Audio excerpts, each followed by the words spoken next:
guys. All right, the last section, or sections rather, that we need to cover in Unit 9 are operations with radicals. And by operations, we mean add, subtract, multiply, or divide.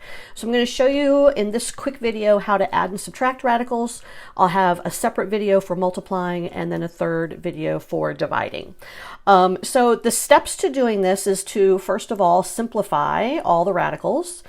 Identify radicals with the same index and radicand. So remember, index is the number that's located right here. Radicand is the number that's located under here. Only these can be combined. You can consider them like terms. For example, square root of 3 and square root of 3 can be added together. Square root of 3 and square root of 5 cannot be added together, okay? And then for the common radicals, you will add or subtract the coefficients. That's the number that's out here in the front, and keep the common radical. All right, so let me walk you through the steps here, and I think once you see a few examples, you'll see that it's fairly simple. I'm going to make this a little bit larger. Let's take a look at the example here. We have negative 2 square root of 20 minus 2 square root of 5. Now, since we have square root of 20 and square root of 5, these cannot be subtracted, okay? Consider this as sort of like an x and a y. Negative 2x and negative 2y. You can't subtract those because they're not like terms. These are sort of like not like terms. So what we need to do is we need to simplify the square root of 20 and see if we can get it down to a square root of 5. So we're going to use the method that we were using yesterday, or rather it was yesterday for me when I made the video. We're going to factor. All right. And then we're going to come back and we're going to replace the radicand with our factor tree numbers. And we're just going to simplify. Here's a pair of 2's. So a 2 can come out.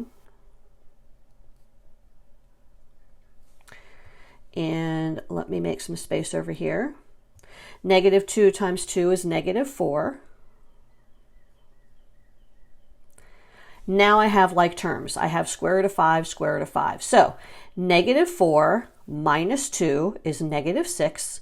Keep the square root of 5. All right, this is how that is going to work. So let's run through a few problems together. I'm going to make these large. By the way, I should have told you this paper is in the module. You can download it and print it and work along with me, or you can just be doing this on paper with me, whatever works for you. So on number 1, we already have like terms. We have 3 square root of 6 minus 2 square root of 6. 3 minus 2 is 1. But 1 times the square root of 6 is really just square root of 6. That one was easy. Take a look at number 2. We also have like terms because we have square root of 5, square root of 5. So 2 plus 2 is 4. Keep the square root of 5. All right. Number 3, we do not have like terms. I have square root of 7 and square root of 63. So you always go for the larger one to break down and see if you can make it break down. See if you can make it simplify to the smaller one. So we're going to break down the 63. I know that 63 is 9 times 7. 7 is prime. 9 can be broken down into 3 times 3. So I'm going to keep my 10 square root of 7, and I'm going to replace my 63 with 3 times 3 times 7. I can simplify right here and pull out a 3. And this is really 6. So 10 square root of 7 plus 6 square root of 7 makes 16 square root of 7. Okay. And let's look at number 4. I've got square root of 15 minus 6 square root of 60. So I need to try to break my 60 down. I know 60 is 10 times 6. 10 is 5 times 2, and these are both prime. 6 is 3 times 2, and these are both prime. So I'm going to replace my 60 with my 5, 3, 2, 2. Here's a pair. Take out a 2. The 5 and the 3 will stay underneath and make square root of 15. So this is going to be 12. Now, there's no coefficient in front of this first one, which means we're going to put a 1.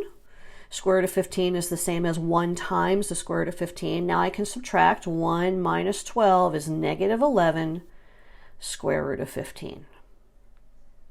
Okay? And all the rest of these are pretty much just like this.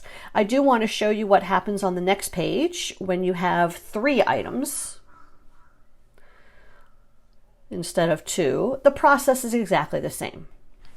Now, since I already have 2 things that are like terms, I'm going to go ahead and combine these. There's no sense in trying to break them both down separately. So negative 2 minus 2 is negative 4. Bring down the minus 3 square root of 6. And if I break down the 10, I know that that's 5 times 2. There's no pairs, so I'm not going to be able to simplify this any further. That means these 2 things cannot be simplified, and this is your final answer. It's like having negative 4x minus 3y. That's as far as you can go. You just can't break it down any further. You can't combine it any further. Let's look at one more here, number 11. I have 3 different roots going on here. So what I'm going to do is I'm going to take a look. I've got 50, 18, and 3. None of those are, no pair of those are alike, so I can't do any combining right now. So I need to go ahead and start breaking down. 50 is 10 times 5. 10 is 5 times 2. So this is negative 3 square root of 5 times 2.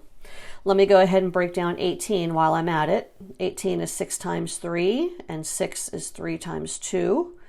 So I'm going to have plus square root of 3 times 2, and then minus 3 root 3 stays there. So let me break down my pairs. I've got 2 5s here, pull out a 5.